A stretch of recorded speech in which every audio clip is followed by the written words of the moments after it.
The Dead Man's Pockets, page 2, part 1.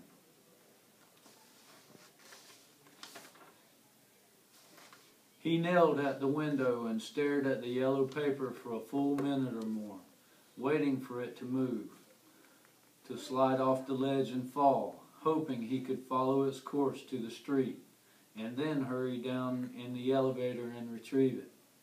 But it didn't move, and then he saw that the paper was caught firmly between a projection of the convoluted corner ornament on the ledge.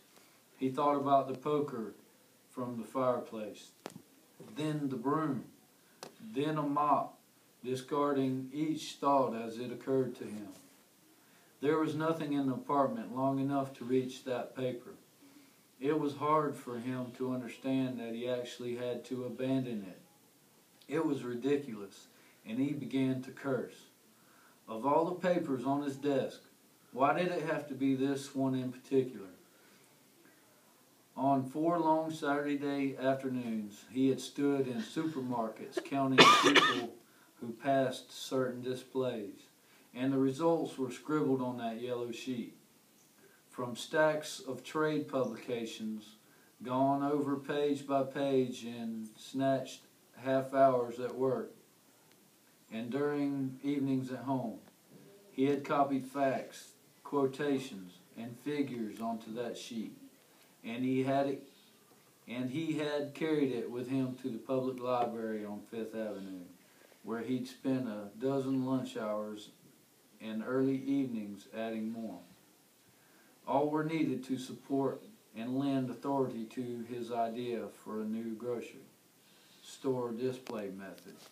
Without them, his idea was a mere opinion, and there they all lay in his own impoverished shorthand, countless hours of work out there on the ledge.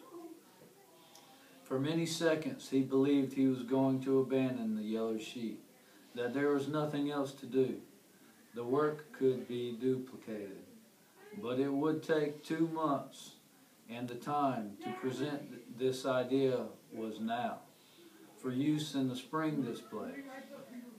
He struck his fist on the window ledge. Then he shrugged. Even though his plans were adopted, he told himself, it wouldn't bring him a raise in pay. Not immediately, anyway.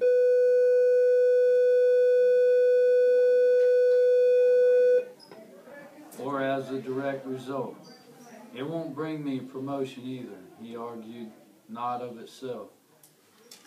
But just the same, and he couldn't escape the thought, this and other independent projects, some already done and others planned for the future, would gradually mark him out from the score of other young men in his company.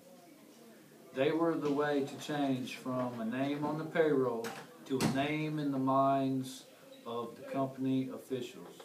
They were the beginning of the long, long climb to where he was determined to be, at the very top. And he knew he was going out there in the darkness, after the yellow sheet, 15 feet beyond his reach. By a kind of instinct, he instantly began making his